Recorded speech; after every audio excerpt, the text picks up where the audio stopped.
Hello everyone, I am Parthiban. Welcome to SAP views. இன்றைக்கி date 14/7/2025. இந்த வீடியோவை மார்னிங் ஒரு 10:15 ரெக்கார்ட் பண்ணிகிட்ருக்கிறேன். இப்போ பார்த்தீங்கன்னா MCC all India quota counselling schedule release பண்ணிட்டாங்க. இப்போ எம்சிசியில் ஆல் இண்டியா கோட்டாவுக்கு detailed counselling process for all rounds. Round 1 என்ன செய்யணும், ரவுண்ட் 2 என்னென்ன செய்யணும், ரவுண்டு 3 என்னென்ன செய்யணும், அதுக்கப்புறம் ஸ்ட்ரே ரவுண்ட் இருந்ததுன்னா அதில் என்ன மாதிரியான ப்ராசஸ் எல்லாம் இருக்குது அப்படிங்கிறத 2024 ப்ராஸ்பெக்டஸினுடைய அடிப்படையில் இந்த வீடியோவை மேக் பண்ணியிருக்கிறேன். இதில் ஏதாவது மாற்றங்கள் இருக்குது, ப்ராஸ்பெக்டஸில் 2025 ஏதாவது மாற்றங்கள் இருக்குது அப்படின்னா அதை ப்ராஸ்பெக்டஸ் ரிலீஸ் பண்ணினதுக்கப்புறம் லேட்டஸ்ட்டாக இன்னொரு வீடியோ அப்டேட் பண்ணிடலாம். மேக்ஸிமம் மாற்றம் எதுவும் இருக்காது அப்படிங்கிறத நம்பலாம்.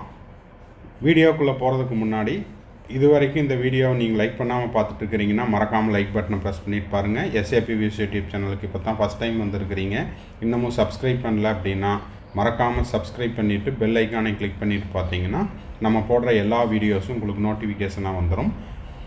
கவுன்சிலிங் ப்ராசஸ், எம்பிபிஎஸ் பிடிஎஸ் அட்மிஷனுக்கான அப்டேட்ஸ், அப்புறம் செக்யூரிட்டி டெபாசிட் ரீஃபண்ட் ஆகிற அந்த கடைசி நாள் வரைக்கும் எல்லா வீடியோஸும் உங்களுக்கு உடனுக்குடனாக வந்துடும். மேற்கொண்டு உங்களுக்கு கவுன்சிலிங் ரெலவெண்ட்டாக பெய்டு சர்வீஸ் தேவைப்படுது, 1-to-1 கவுன்சிலிங் கைடன்ஸ் தேவைப்படுது, ஆர் 1 or 2 டவுட்ஸ் இருக்குது அப்படின்னா ஸ்க்ரீனில் தெரிகிற என்னோடய நம்பருக்கு நீங்கள் காண்டாக்ட் பண்ணி உங்களுக்கான டவுட்ஸை த்ரூ பெய்டு சர்வீஸில் கிளாரிஃபை பண்ணிக்கலாம்.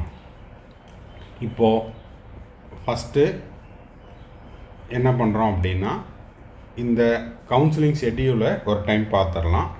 இது ஏற்கனவே பார்த்தது தாங்க சார் அப்படின்னாலுமே நீங்கள் இந்த கவுன்சிலிங் ஷெட்யூலுக்கு எப்படி ப்ரிப்பேர்டாக இருக்கணும் அப்படிங்கிறத சொல்லிடலாம். இப்போ 18ஆம் தேதி, அதாவது வருகின்ற ஜூலை 18, 2025 அன்னைக்கு உங்களுக்கு சீட் மேட்ரிக்ஸ் ரிலீஸ் பண்ணுவாங்க. சீட் மேட்ரிக்ஸில் மொத்தமாக ஆல் இண்டியா கோட்டாவில் எத்தனை காலேஜஸ் பார்ட்டிசிபேட் பண்ணுறாங்க, government college, deemed university, dental college எல்லாமே இதில் உங்களுக்கு தெரிஞ்சிடும். அதனோட ஃபீஸ் ஸ்ட்ரக்சரையும் பார்த்துக்கலாம். சரி, இப்போது ரெஜிஸ்ட்ரேஷன் அப்படிங்கிறது 21 ஜூலைலேருந்து 28 ஜூலை வரைக்கும் as per the server time registration செஞ்சுக்கிட்டு பேமெண்ட்டை கட்டிக்கலாம். அடுத்தது சாய்ஸ் ஃபில்லிங் விண்டோ உங்களுக்கு 22ஆம் தேதி தான் ஓப்பன் ஆகுது. இதெல்லாம் ஏற்கனவே எனக்கு தெரியுங்க சார் அப்படின்னா இதில் மிக மிக முக்கியமான ஒரு விஷயம் என்ன அப்படின்னா, ரெஜிஸ்ட்ரேஷன் அன்னைக்கு நீங்கள் கவர்மெண்ட் காலேஜ் போடுறீங்க, ஓசி கேட்டகரியாக இருக்கிறீங்கன்னா 10,000 rupees பே பண்ணால் போதும். அது சின்ன அமௌண்ட்டு தான். மற்ற கேட்டகரியாக இருந்தால் கவர்மெண்ட் காலேஜஸுக்கு மட்டும் அப்படின்னா 5,000 rupees கட்டினா போதும். அதுவும் சின்ன அமௌண்ட்டு தான், ஒன்றும் ப்ராப்ளம் இருக்காது. இன்கேஸ் நீங்கள் டீம்டு யூனிவர்சிட்டிஸ்க்கு சாய்ஸ் ஃபில் பண்ணணும் அப்படின்னா 2 லட்சம் ரூபாய் கட்டணும். அப்போது நீங்கள் உங்களுடைய பேங்க்கில் டிரான்சாக்ஷன் லிமிட்டு உங்களுக்கு பர் டேக்கு 2 லட்சம் ரூபா, அந்த லிமிட்டை இன்க்ரீஸ் பண்ணி வச்சுக்குங்க. 2 லட்சம் ரூபா வரைக்கும் டிரான்சாக்ஷன் உங்களுக்கு லிமிட் இருக்குது அப்படின்னா ஒன்றும் பிரச்சனை இல்லை. இல்லைன்னா இப்போவே போயிட்டு உங்களுடைய பேங்க்கில் பிரான்ச்சில் அதற்கான அஃபீஷியல் அத்தாரிட்டிஸ்கிட்ட சொல்லி உங்களுடைய பர் டே டிரான்சாக்ஷன் லிமிட்டை அதிகப்படுத்தி வைத்து கொள்ளுங்கள். ஓகேங்களா? சரி, இப்போது இதுதான் அந்த செக்யூரிட்டி டெபாசிட் கட்டுறதுக்கான முக்கியமான தகவல். சரி, இப்போது ரவுண்டு 1 ஆரம்பிக்குது. ரவுண்டு 1 அப்படிங்கிறது 22ஆம் தேதி நம்ம சாய்ஸ் ஃபில் பண்ணுறோம் இல்லைங்களா? 21ஆம் தேதி சாய்ஸ் ஃபில் பண்ணுறோம் அப்படின்னா நம்ம செய்ய வேண்டிய ஸ்டெப் பை ஸ்டெப் ப்ராசஸ் என்னென்னா, வெப்சைட்டை நம்ம லாகின் பண்ணணும். வெப்சைட்டுக்குள்ளே போயிட்டு ஆன்லைன் மெடிக்கல் கவுன்சிலிங் www.mcc.nic.in அதை கிளிக் பண்ணிவிட்டு ரெஜிஸ்டர் பண்ணணும். ரெஜிஸ்டர் பண்ணுறது அப்படின்னா அது வெரி சிம்பிள் மெத்தட் தான். யூசர் ஐடி போட்டுட்டு ஃபஸ்ட் டைம் ரெஜிஸ்ட்ரேஷனை கிளிக் பண்ணிவிட்டு யூசர் ஐடி பாஸ்வேர்டை க்ரியேட் பண்ணிட்டோம்னா அது 21ஆம் தேதி முடிஞ்சிடும். அந்த அன்றைக்கி என்ன பண்ணணும், பேமெண்ட் செய்யணும். பேமெண்ட்டுங்கிறது இதுக்கு ப்ரீவியஸ் ஸ்லைடில் சொன்ன மாதிரி ஓசி கேட்டகரி கவர்மெண்ட் காலேஜ் மட்டும் போடுறீங்கன்னா 10,000, அதர் கேட்டகரி கவர்மெண்ட் காலேஜ் மட்டும் போடுறீங்கன்னா 5,000 rupees, டீம்டு யூனிவர்சிட்டி அப்படின்னா ஃபார் ஆல் கேட்டகரிக்கு செக்யூரிட்டி டெபாசிட் அப்படிங்கிறது 2 லட்சம். அது போக ரெஜிஸ்ட்ரேஷன் ஃபீஸ் தனியாக கட்டணும். ஓகேங்களா? ரெஜிஸ்ட்ரேஷன் தனியாக, செக்யூரிட்டி டெபாசிட் தனியாக. ஓகேங்களா? சரி, இப்போது இதெல்லாம் முடிச்சாச்சு, பேமெண்ட்டெல்லாம் முடிச்சாச்சு அப்படின்னா சாய்ஸ் ஃபில்லிங் பண்ணணும். சரி, சாய்ஸ் ஃபில் பண்ணிவிட்டு அதுக்கப்புறம் சாய்ஸ் லாக்கிங்க்கு ஒரு டேட் கொடுப்பாங்க. இதில் மிக மிக முக்கியமான விஷயம் என்ன அப்படின்னா, இன்றைக்கி நீங்கள் சாய்ஸ் ஃபில் பண்ணால் இன்றைக்கே சாய்ஸ் லாக் பண்ணக்கூடாது. அதுக்கு சாய்ஸ் லாக்கிங்க்கான டேட்டு கொடுப்பாங்க ஆல் இண்டியா கோட்டாவில். தமிழ்நாடுக்கு வேறு ரூல்ஸு. அப்போ தமிழ்நாட்டுக்கு தனியாக நான் ஒரு வீடியோ போடுறேன். சாய்ஸ் ஃபில் பண்ணிவிட்டு சாய்ஸ் லாக்கிங் டேட்டுக்கு முன்னாடி நீங்கள் போட்ட சாய்ஸஸை எத்தனை டைம் வேணால் மாடிஃபை பண்ணிக்கலாம், எடிட் பண்ணிக்கலாம். முதல்ல நீங்கள் ஒரு சாய்ஸ் போடுவீங்க, அப்புறம் பேரண்ட்ஸ் வந்து காலேஜஸ் இந்த காலேஜை முன்னாடி போடு இல்லைன்னா பின்னாடி போடுன்னு அவங்களுடைய ஒப்பீனியன் சொல்லுவாங்க. ஸோ இது எல்லாத்தையுமே நீங்கள் என்ன பண்ணுறீங்க, பிஃபோர் சாய்ஸ் லாக்கிங்கில் நீங்கள் வந்து என்ன பண்ணிக்கலாம், எடிட் பண்ணிக்கலாம். சாய்ஸ் லாக் பண்ணிட்டோம் அப்படின்னா அதுக்கப்புறம் எடிட் பண்ண முடியாது. சரி, ஃபஸ்ட் ரவுண்டினுடைய ரிசல்ட்டு டிக்ளேர் பண்ணுவாங்க. இப்போ டிக்ளேர் பண்ணும்போது ஃபஸ்ட் ரவுண்டில் உங்களுக்கு சீட் அலாட் ஆயிடுச்சு அப்படின்னா ரவுண்ட் 1 சீட் அலாட்டட் எஸ். அப்போது அலாட் ஆனதுக்கப்புறம் நம்ம என்ன பண்ணணும், உங்களுக்கு அலாட் ஆன காலேஜில் போய் உங்களுடைய ஒரிஜினல்ஸ் எல்லாம் கொடுத்துட்டு அதுக்கப்புறம் அந்த காலேஜினுடைய ஃபீஸ் ஸ்ட்ரக்சரை கட்டிட்டு அட்மிஷன் ப்ராசஸை கம்ப்ளீட் பண்ணிடுறோம். இதுதான் வந்து ரவுண்ட் 1. சரி, இதில் வேறு என்னென்ன கண்டிஷன்ஸ் எல்லாம் இருக்குது அப்படின்னு பார்த்தீங்கன்னா, ரவுண்ட் 1ல் சீட்டு கிடச்சிருச்சு, காலேஜில் போய் சர்டிஃபிகேட் கொடுத்துட்டோம், அதுக்கப்புறம் ஜாயினிங் ரிப்போர்ட் கொடுத்துட்டோம், ரிப்போர்ட் ஆஃப் ஜாயினிங் கொடுத்தாச்சு, அந்த காலேஜில் ஃபீஸும் கட்டியாச்சு. இது வந்து ஒரு பிரிவினருக்கு. இல்லை சார், நான் ரவுண்ட் 1ல் கலந்துக்கிட்டேன் ஆனால் எனக்கு சீட் அலாட் ஆகலை அப்படின்னு இருக்கக்கூடிய மாணவர்கள் என்ன பண்ணலாம், ஆஃப்டர் த ரவுண்டு 1 சீட்டே அலாட் ஆகலை அப்படின்னா ரவுண்ட் 1 முடிஞ்சிருச்சு உங்களுக்கு.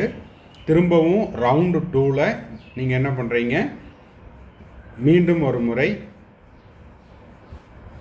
ரெஜிஸ்டர் பண்ணிவிட்டு ஆல்ரெடி ரெஜிஸ்டர்டு கேண்டிடேட்டு திரும்பவும் பணம் கட்ட வேண்டியதில்லை. ஏற்கனவே நீங்கள் பேமெண்ட் பண்ணினதை வச்சு 2வது ரவுண்டில் கலந்துக்கலாம்.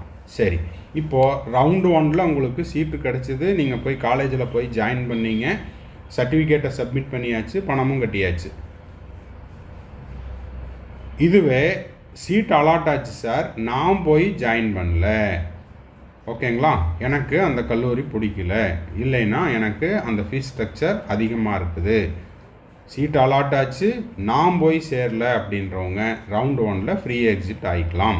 சரி, இன்னொரு கேஸ் என்ன சார், சீட் அலாட் ஆச்சு, நான் போய் ஜாயின் பண்ணிட்டேன், சர்டிஃபிகேட்டை கொடுத்துட்டேன், பணமும் கட்டியாச்சு. இப்போது ரவுண்டு 1லேருந்து நான் ரவுண்டு 2க்கு ஆல் இண்டியா கோட்டா ரவுண்டு 2ல் அப்கிரேடேஷன் போட விரும்புகிறேன். அப்கிரேடேஷன் அப்படிங்கிறத ரீஅலாட்மெண்ட் அப்படின்னு சொல்லலாம்.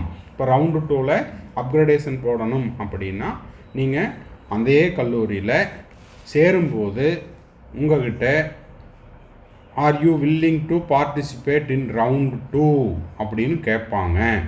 ஓகேங்களா? அப்போ நீங்கள் என்ன செய்யணுன்னா எஸ் அப்படின்னு சொல்லிட்டு வரணும். ஓகேங்களா? அப்போது எஸ்ன்னு கொடுத்தீங்கன்னா உங்களுடைய வில்லிங்னஸை அந்த கல்லூரி என்ன பண்ணணுன்னா, ஆல் இண்டியா கோட்டாக்கு இவர் வந்து ரவுண்டு 2ல் பார்ட்டிசிபேட் பண்ணுறதுக்கு விருப்பம் தெரிவிச்சிருக்கிறார் அப்படின்னு மெயில் போடுவாங்க. ரவுண்டு 1 சீட்டு உங்கள்கிட்டயே தான் இருக்கும். இந்த மாதிரி எஸ்ன்னு சொன்னதுனால உங்களுக்கு வந்து எந்த விதமான இழப்பும் கிடையாது, உங்களை யாரும் எதுவும் சொல்ல மாட்டாங்க, இது உங்களுடைய ரைட்ஸ். ஓகேங்களா? சரி, இப்போ என்ன பண்ணுறோம், ரவுண்டு 2க்கு வில்லிங்னஸ் கொடுத்துட்டோம், திரும்பவும் என்ன பண்ணுறோம், ரவுண்டு 2ல் அப்கிரேடேஷன் போடுறோம். உங்களுக்கு ரவுண்டு 1லேருந்து ரவுண்டு 2ல் ஒரு காலேஜ் அப்கிரேடேஷன் ஆகுது அப்படின்னா உங்களுடைய ரவுண்டு 1 சீட்டு கேன்சல் ஆயிடும். ரவுண்டு 2ல் அலாட் ஆன காலேஜில் போய் திரும்பவும் அதே மெத்தேடு தான். முதல் ரவுண்டில் இருக்கிற காலேஜில் சர்டிஃபிகேட்டை வாங்கிட்டு ரவுண்டு 2ல் போய் திரும்பவும் ஜாயின் பண்ணணும். ஒருவேளை ரவுண்டு 1ல் நீங்கள் அப்கிரேடேஷன் போட்டு உங்களுக்கு ரவுண்டு 2ல் சீட் அலாட் ஆகலை அப்படின்னா ரவுண்டு 1 சீட்டு உங்களுக்கு தான். ரவுண்டு 2ல் நீங்கள் வந்து ரீஅலாட்மெண்ட் போட்டீங்க, உங்களுக்கு கிடைக்கல. அதனால் ரவுண்டு 1ல் உங்களுக்கு கிடைச்ச சீட்டு உங்கள்கிட்டயே தான் இருக்கும். நீங்கள் அப்படியே கண்டினியூ பண்ணி ரவுண்ட் 1ல் கிடைச்ச காலேஜில் ஜாயின் பண்ணிக்கலாம். இப்போது ரவுண்டு 2ல் நீங்கள் ரீஅலாட்மெண்ட் கிடைச்சதுக்கப்புறம் அந்த ரவுண்டு 2 காலேஜ் எனக்கு பிடிக்கல சார், ஃபஸ்ட் ரவுண்டு காலேஜை எனக்கு கொடுங்க அப்படின்னா அதுக்கு இடம் இல்லை, அதற்கு வாய்ப்பு இல்லை. ஏன்னா நீங்கள் தான் என்ன பண்ணுறீங்க, ரவுண்டு 2ல் நான் அப்கிரேடேஷனில் கலந்துக்கிறீங்க அப்படின்னு எஸ்ன்னு சொல்லிட்டு வந்தீங்க. சாய்ஸ் ஃபில் பண்ணுனது நீங்கள். அதனால் உங்களுக்கு சீட்டு ரவுண்டு 2ல் அலாட் ஆகும்போதே உங்களுடைய ரவுண்டு 1 சீட்டு இன்னொருத்தருக்கு அலாட் ஆயிரும். அப்போ ரவுண்டு 2ல் அலாட் ஆயிடுச்சு அப்படின்னா நீங்கள் வந்து ரவுண்டு 2ல் அலாட் ஆன காலேஜுக்கு தான் போக முடியும். ரவுண்டு 1 காலேஜில் நீங்கள் திரும்பவும் சேர்ந்து படிக்கணும் அப்படின்னா அதற்கு இடம் கிடையாது. ரவுண்டு 1ல் எல்லா சர்டிஃபிகேட்டையும் வாங்கிட்டு வந்து ரவுண்டு 2ல் கொடுத்துட்டு அப்படியே கண்டினியூ பண்ணலாம். ஓகேங்களா? சரி, இப்போ ரவுண்டு 1ல் சீட்டு கிடைக்காதவங்க ரவுண்டு 2க்கு ஃப்ரெஷ் ரெஜிஸ்ட்ரேஷன் பண்ணிவிட்டு சாய்ஸ் ஃபில் பண்ணிவிட்டு பணம் எதுவும் கட்ட வேண்டியதில்லை, ஏற்கனவே நீங்கள் கட்டிட்டீங்க. செகண்ட் ரவுண்டில் கலந்துக்கிறீங்க. செகண்ட் ரவுண்டில் சீட்டு அலாட் ஆச்சு அப்படின்னா என்ன பண்ணுறீங்க, அலாட் ஆன காலேஜில் போய் ஜாயின் பண்ணிவிட்டு அப்படியே தொடர்ந்து கல்லூரியில் நீங்கள் படிக்கலாம். இல்லை ரவுண்டு 2ல் உங்களுக்கு கலந்துக்கிட்டீங்க, சீட் அலாட் ஆகலை அப்படின்னா என்ன பண்ணுறீங்க, திரும்பவும் ரவுண்டு 3க்கு அதே மாதிரி ரெஜிஸ்டர் பண்ணிவிட்டு சாய்ஸ் ஃபில் பண்ணிவிட்டு ரவுண்டு 3ல் கலந்துக்கலாம். இப்போது அடுத்தடுத்த ரவுண்டுக்கு போகிறதுக்கு நீங்கள் ஒவ்வொரு டைமும் பணம் கட்ட வேண்டியதில்லை, ஏற்கனவே நீங்கள் கட்டின அமௌண்ட்டே போதுமானது. இப்போ ரவுண்டு 2ல் சீட் அலாட் ஆயிடுச்சு, நீங்கள் என்ன பண்ணுறீங்க, காலேஜில் போய் ரவுண்டு 2ல் இப்போ தான் ஃப்ரெஷ்ஷாக உங்களுக்கு சீட்டு கிடச்சிது. ரவுண்டு 1ல் சீட்டு கிடைக்கல, ரவுண்டு 2ல் கலந்துக்கிட்டீங்க, சீட்டு கிடச்சிருச்சு அப்படின்னா நீங்கள் கல்லூரியில் கண்டிப்பாக நீங்கள் போய் ஜாயின் பண்ணணும். உங்களுடைய ஒரிஜினல்ஸை கட்டிட்டு ஒரிஜினல்ஸ் எல்லாம் சப்மிட் பண்ணிவிட்டு காலேஜுக்கான டியூஷன் ஃபீஸையும் கட்டிட்டு ஜாயினிங் ரிப்போர்ட்டை கொடுத்து அந்த ரவுண்டு 2 காலேஜில் சேர்ந்துக்கணும். ஒருவேளை ரவுண்டு 2ல் சீட் அலாட் ஆனதுக்கப்புறம் நீங்கள் போய் சேரலை அப்படின்னா மிக மிக முக்கியமான பாயிண்ட்டு, இஃப் நாட் ஜாயின்டு உங்களுடைய செக்யூரிட்டி டெபாசிட் 10,000 கட்டியிருந்தால் 10,000 போயிடும், 5,000 கட்டியிருந்தால் 5,000 போயிடும், 2 லட்சம் ரூபா கட்டியிருந்தீங்கன்னா 2 லட்சம் ரூபா போயிடும். ஓகேங்களா? சரி, அப்போது ரவுண்டு 2ல் சீட்டு கிடைச்சவங்க கண்டிப்பாக ரவுண்டு 2ல் போய் சேரணும். ஓகேங்களா? சரி, இப்போது ரவுண்டு 2ல் சீட் அலாட் ஆனவங்க report to the allotted college complete the admission process.